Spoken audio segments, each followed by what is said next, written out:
Mungkin kelihatannya simple ya. Kenapa kita nggak stop overconsumption, stop industri-industri biar nggak ada polusi, dan juga stop pertumbuhan penduduk dengan child free? Jawabannya adalah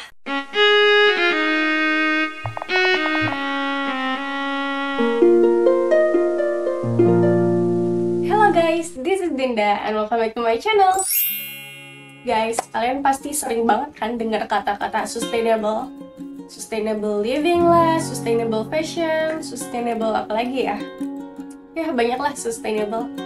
Tapi kalian tahu gak sih sebenarnya apa yang dimaksud dengan sustainable itu? Nah, jadi kali ini aku mau sharing ke kalian apa yang aku ketahui tentang sustainable dari apa yang pernah aku pelajari di perkuliahan, ataupun dari buku, dan juga dari internet. Oke deh, seperti biasa kita mulai dari definisi. Jadi, sustainability atau keberlanjutan itu diartikan sebagai kemampuan untuk memenuhi kebutuhan kita saat ini tanpa mengorbankan kemampuan generasi mendatang untuk memenuhi kebutuhan mereka sendiri. Jadi maksudnya tuh apa-apa yang kita gunakan, kita konsumsi saat ini untuk memenuhi kebutuhan kita, jangan sampai membuat generasi yang akan datang itu menjadi sulit untuk memenuhi kebutuhan mereka sendiri. Karena sumber daya yang ada itu udah kita keruk abis-abisan tanpa memikirkan nantinya. Dari konsep sustainability ini ada ide-ide yang mendasarinya, yaitu yang pertama, kita harus mempertimbangkan dampak tindakan kita terhadap kesehatan dan kesejahteraan ekosistem alam, termasuk semua makhluk hidup. Jadi, misalnya itu tindakan kita adalah membuka usaha. Dalam membuka usaha, kita bukan cuma harus memikirkan dari segi ekonomi aja, bagaimana caranya biar kita mendapatkan keuntungan yang sebanyak-banyaknya. Tapi kita juga harus mempertimbangkan dari aspek kesejahteraan dan juga lingkungannya. Lalu yang kedua, sumber daya bumi itu tidak tersedia dalam persediaan yang tidak terbatas. Jadi kita harus hidup dalam batasan ekologis yang memungkinkan sumber daya terbarukan itu beregenerasi untuk kebutuhan masa depan. Contohnya itu dalam penangkapan ikan untuk kebutuhan konsumsi ataupun berdagang. Jangan sampai kita mengeksploitasinya secara berlebihan lebih cepat dibandingkan kecepatan mereka beregenerasi. Nanti lama-kelamaan ikan ini akan habis dan akhirnya tidak bisa memenuhi kebutuhan generasi mendatang. Lalu dasar pemikiran yang ketiga yaitu kita harus memahami semua dampak terhadap lingkungan dan masyarakat dari produk yang kita konsumsi. Karena kalau misalnya kita tahu nih dampak apa yang akan terjadi dari penggunaan produk yang kita gunakan, itu bisa membuat kita lebih berhati-hati untuk menggunakan produk itu.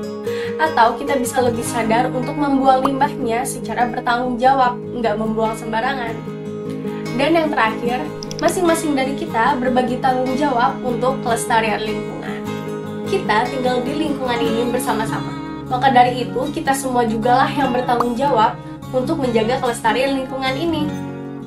Tapi guys, beberapa ahli berpikir kalau manusia itu tidak mendorong keberlanjutan atau sustainability karena perilaku-perilakunya. Perilaku yang dimaksud itu yang pertama, kita menggunakan sumber daya terbarukan seperti bahan bakar fosil seakan-akan mereka tersedia tidak terbatas. Lalu yang kedua, kita menggunakan sumber terbarukan seperti air dan hutan lebih cepat dibandingkan sistem alam memperbaruinya kembali.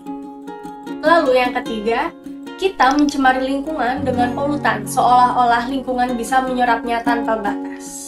Dan yang terakhir, jumlah kita terus-menerus bertambah, sedangkan bumi memiliki keterbatasan untuk memberi kita makan, menopang kita, dan menyerap limbah kita. Nah, perilaku-perilaku yang tadi aku sebutin itu bisa mengancam sistem pendukung kehidupan bumi, sehingga pemulihan tidak mungkin terjadi.